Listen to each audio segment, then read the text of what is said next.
Hello everyone, welcome to another video of Everyday e-learning. So in today's video of digital logic design, we are going to learn about edge-triggered JK flip-flops. Basically, a flip-flop is a synchronous bistable device and it helps us in storing for our digital device. An edge-triggered flip-flop changes its state either at positive edge or at negative edge of the clock pulse. So we can say that an edge-triggered flip-flop is sensitive to its input only at the transition of a given clock. Now let's see what is a JK flip-flop. An edge-triggered JK flip-flop has its functioning identical to that of the SR flip-flop in the set reset and no change conditions.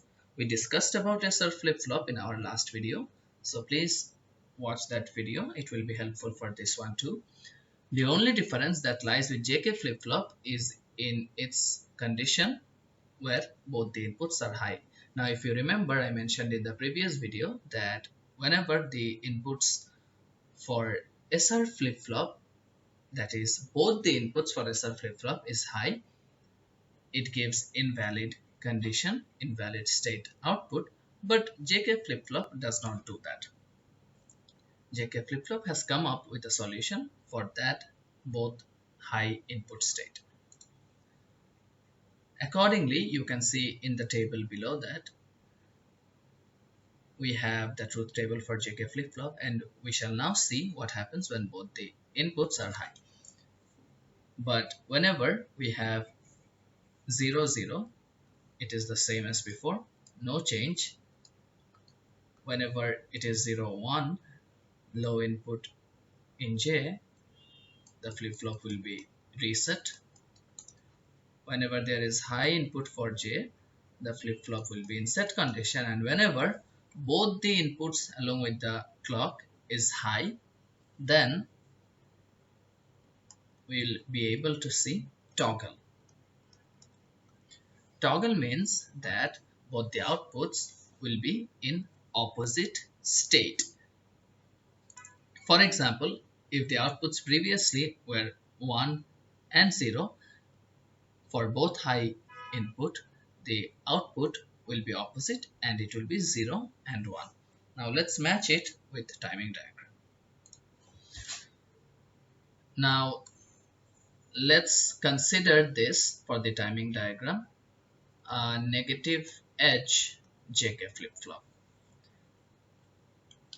It is showing or transitioning at the negative edge.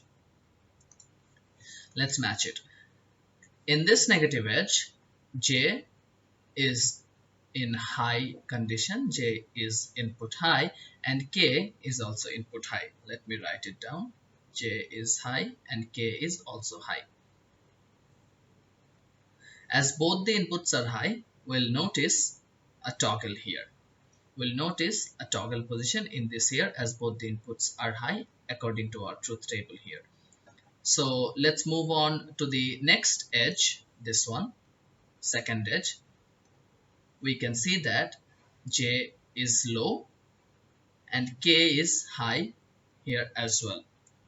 Whenever we have a low and high condition, we can say that it is in reset state. Now let's move on and check for the third edge. In the third edge, we can see that J is in high and K is in low state. We know that for high and low state, you can see from the truth table, the JK flip-flop is set. In this way, we can also see that for the fourth edge, the J input is low, K input is also low, so we'll have no change according to the first row of our truth table. In this way, we'll have a toggle here and a toggle here again. Now, if you are wondering why this one is high and this one is low, we'll have to keep in mind that whenever the transition is from 1 to 0, it is considered as high, and whenever the transition is from 0 to 1, it is considered as low. So this principle is important to be remembered.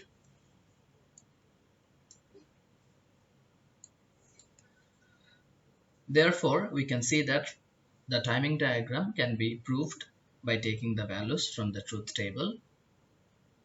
The toggle operation in JK flip-flop also has a special significance. That is, whenever it is used for toggle operation, it is sometimes called a T flip-flop. I'll add the note here.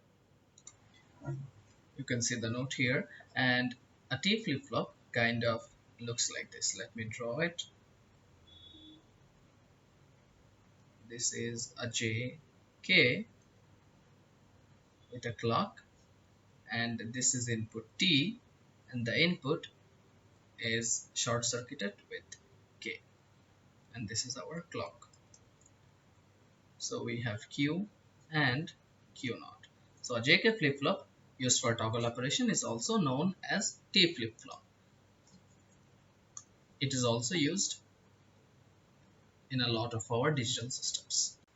Now let us see the truth table for the T flip-flop.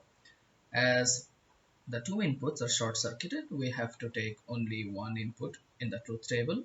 Whenever the given input is 0, it is 0 for both the J and K input, and along with the clock transition, we'll see no change in the output. But whenever the input is high, along with the clock transition, toggle mode will be observed. So by short circuiting the inputs, it can be converted to a T flip-flop, and it can be used solely for the purpose of toggling. Now I hope the concept is clear to you guys. If you have any confusion, feel free to write down below, and we'll get back to you as soon as possible. Thank you for watching this video.